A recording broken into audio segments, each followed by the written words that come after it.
लेकिन साथियों, स्वागत है आपका हमारे इस मंच पर।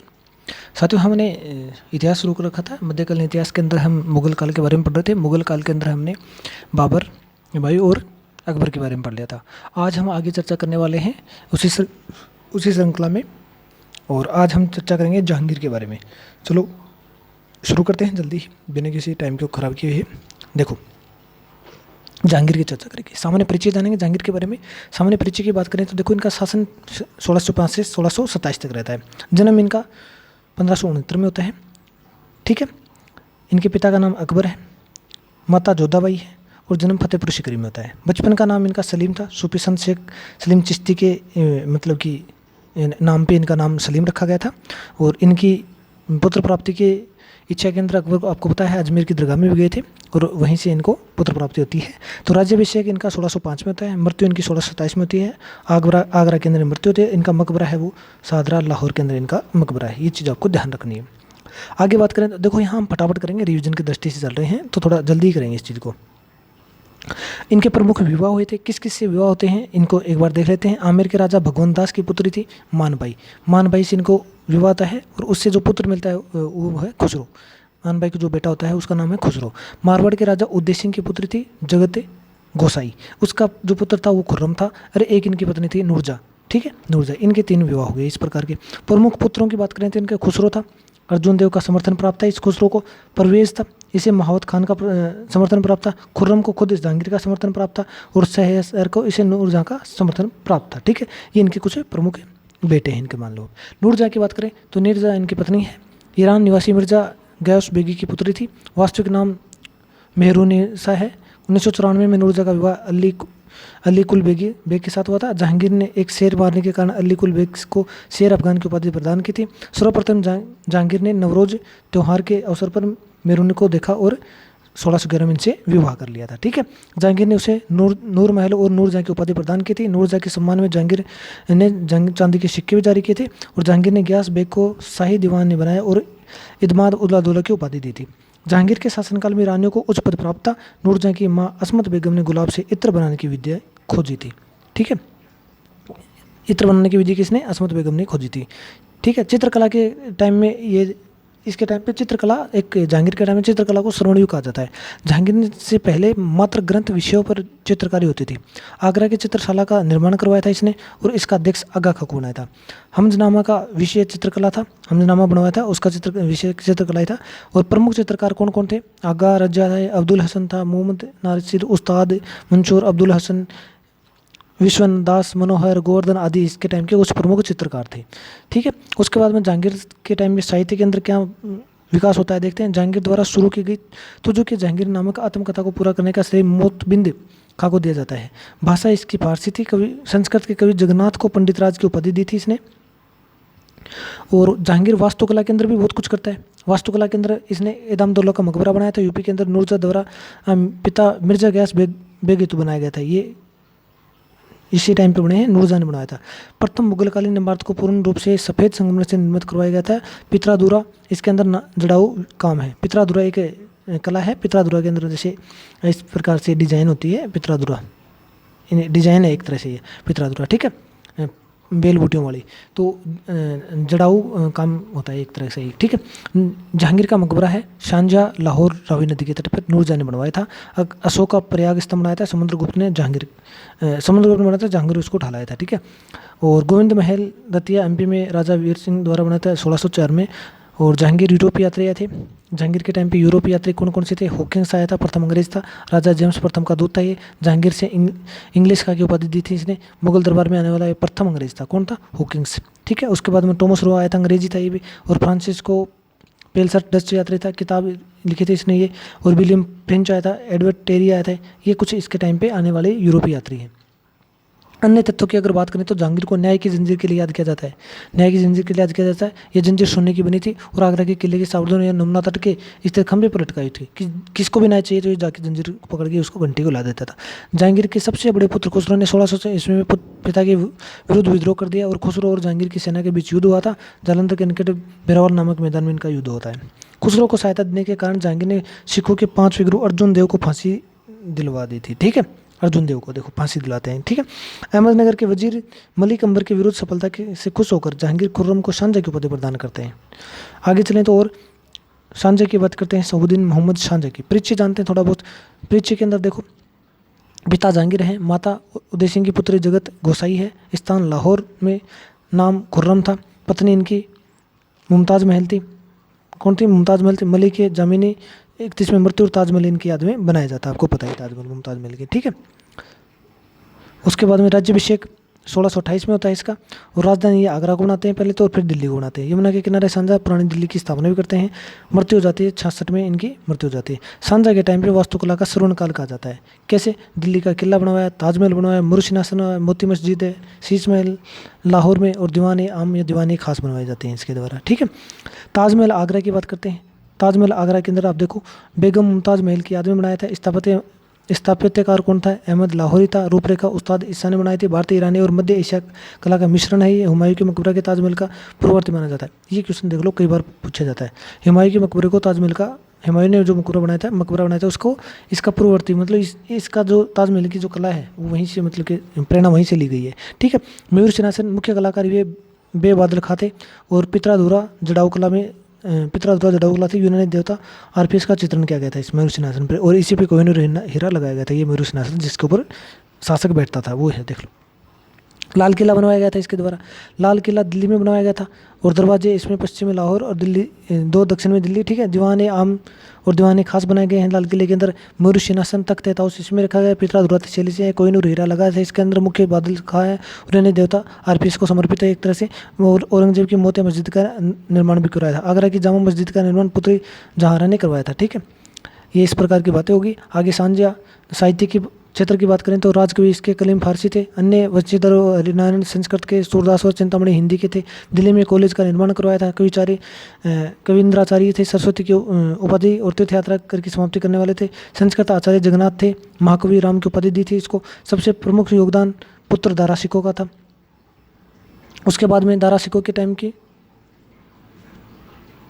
शाहजहाँ अपने सबसे दारा शिकोह की बात करें, शाहजहाँ का सबसे योग्य पुत्र था दारा शिकोह। अमीर फारसी और संस्कृत विद्वान का ज्ञाता था। ये कादरी उपनाम से कविता लिखता था। ये गुरु मुल्ला साहिब वक्ती कादरी सिलसिला था। उपाधि इसने लघु अकबर की और शाहजहाँ बुलंद इकबाल की उपाधियाँ धारण की थी कुछ। उसके बाद में और चलते हैं थोड़ा सा। साहित्य में योगदान क्या दिया? फारसी में अनुवाद किया भगवद गीता का, योग विष्ट का उपद, ये सब इनने फारसी में अनुवाद किए थे। और देखो अन्य अल ओलिया मजूम बरीन मूल रचना थी इनकी। मृत्यु इनकी औरंगजेब के द्वारा फांसी दे दी जाती है, इनकी मृत्यु हो जाती है। आगे चलते हैं थोड़ा सा। प्रमुख चित्रकार मोहम्मद फ़कीर व मरियम हासिन थे। ये कोई काम के नहीं। अन्य तथ्य में भी देखो, सीधा कोई ये भी नूरजहाँ को पर लाख रुपये, ये आपके कोई काम की नहीं है अभी प्रेजेंट टाइम। उत्तराधिकारी युद्ध होते हैं, देखो कुछ उनकी बात करते हैं। उत्तराधिकारी युद्ध बहुत बार पूछा जाता है। सितंबर 1657 में शाहजहाँ के गंभीर रूप से बीमार पड़ने की वजह से उनकी मृत्यु का अफवाह फैलने के कारण उनके पुत्रों के बीच में उत्तराधिकारी को लेकर युद्ध प्रारंभ हो जाते हैं। उस समय शुजा बंगाल, मुराद गुजरात और औरंगजेब दक्कन में राजा थे। ये सब दक्कन इन मतलब कि प्रांत थे इनके मुगलों के, इनमें बैठे हुए थे इनके बेटे। तो बहादुरगढ़ की लड़ाई होती है, शाहसुजा पराजित होते हैं और बंगाल चले जाते हैं हार के, ठीक है। और फिर धर्मत की लड़ाई होती है, इसके अंदर ये 1558 में होती है। जसवंत सिंह की पराजय होती है, औरंगजेब इसमें विजयी हो जाता है। सामूगढ़ की लड़ाई होती है, इसमें दारा की पराजय होती है, औरंगजेब इसमें जीत जाता है। खजवा की लड़ाई होती है, इसके अंदर शाहसुजा पराजित हो जाते हैं, आराकान पहाड़ी की ओर चला गया और वहाँ आराकानियों ने उनसे हत्या कर दी थी। देवराई की लड़ाई होती है, दारा की पराजय होती है, औरंगजेब की विजय होती है। और फिर लास्ट में जाके पता है आपको औरंगजेब शासक बन जाता है, ठीक है। औरंगजेब की बात कर लेते हैं। आलिम औरंगजेब परिचय की बात करें तो 1658 से 1707 तक रहते हैं। मुगल साम्राज्य का छठा और अंतिम प्रभावी बादशाह था। जन्म इनका गुजरात में हुआ था। पिता इनके शाहजहाँ थे। 4 पुत्र हुए थे इनके शाहजहाँ के, दारा शिकोह, शाहसुजा, औरंगजेब, मुमताज़ महल भी कहते हैं और मुराद। इनके बीच में उत्तराधिकारी का युद्ध होता है, पता ही आपको। और 3 पुत्री थी, जहांआरा, प्रथम नागरी, ये इनकी पुत्रें थी, ठीक है। उसके बाद में देखो पत्नी की बात करें, इनकी पत्नी की बात करें तो रानी बेगम, दिलराज बानो बेगम, और इनका मकबरा बना है औरंगाबाद, बीबी का मकबरा भी कहते हैं जिसको। शिक्षक इसके मोहम्मद हकीम थे। सुन्नी धर्म जिंदा पीर भी कहा जाता है इनको। सुन्नी धर्म अपनाए थे और इनको जिंदा पीर कहा जाता है। उत्तराधिकारी युद्ध के बाद राज्याभिषेक किया था इन्होंने 2 बार इनका राज्याभिषेक होता है, जुलाई आगरा में होता है और फिर दिल्ली में देवराय युद्ध के बाद होता है। ठीक है, उसके बाद में और चलते हैं थोड़ा सा आगे। उत्तराधिकारी युद्ध मैंने अभी बताए हैं कौन कौन से युद्ध हैं। बहादुरगढ़ की लड़ाई होती है, सासुजा पराजित हुए हैं, बंगाल चले जाते हैं, धर्मट की लड़ाई होती है, ये सब मैंने चर्चा कर ली है अभी। उसके बाद में औरंगजेब का धार्मिक जीवन देखते हैं।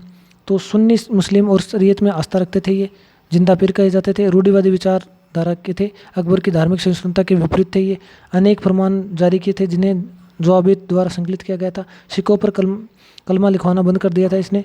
नौरोज गायन, झरोका दर्शन, जन्मदिन पर तोड़ने की प्रथा, ये सब बंद कर दी थी। हालांकि स्वयं वीणा वादन करते थे, ये खुद वीणा वादन करते थे। भारतीय संगीत की सर्वाधिक फारसी पुस्तकें इसी काल में लिखी गई थी।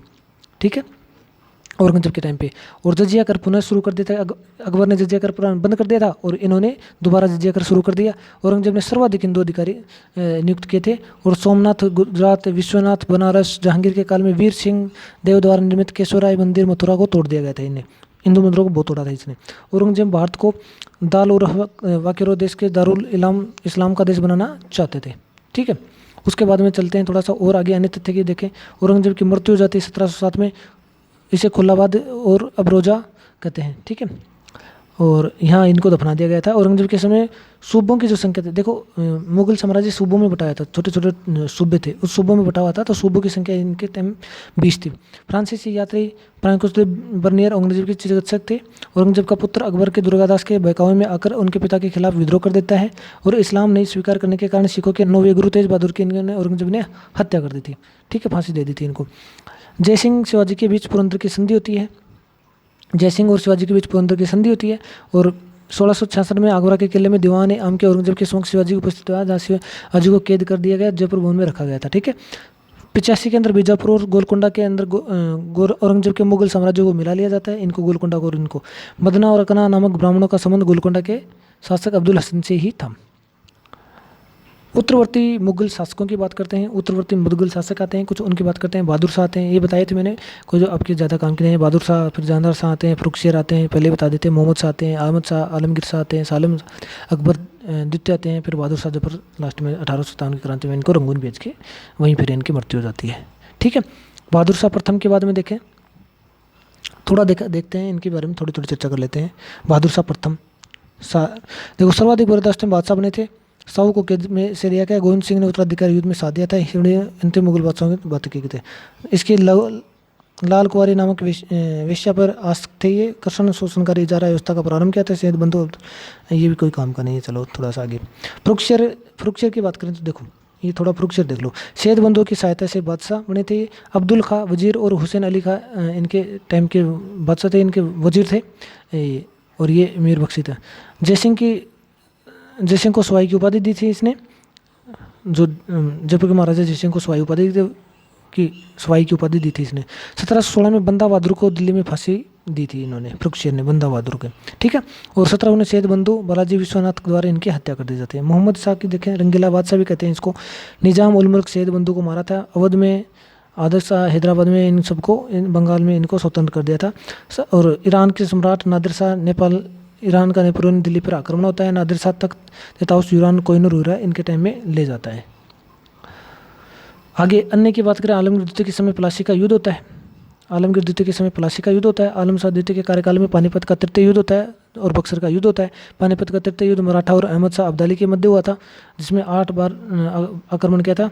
और शाह आलम द्वितीय अली गौहर ने अंग्रेजों के साथ इस्लाम की संधि पर हस्ताक्षर कर दिए थे। शाह आलम द्वितीय ने शासनकाल में अंग्रेजों से दिल्ली पर अधिकार कर लिया था। अकबर द्वितीय ने राजा राम मोहन राय को राजा की उपाधि दी थी और इंग्लैंड भी विजय पर भेजा था। उसके बाद में 1855 में मुगल सिक्के चलाना बंद हो गए थे। बहादुर शाह जफर द्वारा बहादुर शाह द्वितीय अंतिम मुगल सम्राट जिसे अंग्रेजों को रंगून में कैद करके भेज दिया था। मशहूर शायर मिर्जा गालिब बहादुर शाह के समकालीन ही थे। बहादुर शाह जफर ने लाल किले में हीरा महल बनवाया था और बक्स वक्त भी लाल किले में स्थित है। इस प्रकार से ये चर्चा हो गई। अब मुगल शासन व्यवस्था की चर्चा करते हैं हम अगले चैप्टर के अंदर, अगली क्लास के अंदर करेंगे मुगल शासन व्यवस्था की चर्चा। ठीक है, अब इसके बाद में क्या है आपका लगभग ये खत्म हो जाएगा मुगल साम्राज्य। उसके बाद हम आधुनिक भारत पढ़ेंगे, उसको बहुत बड़े इस तरीके से पढ़ने वाले हैं।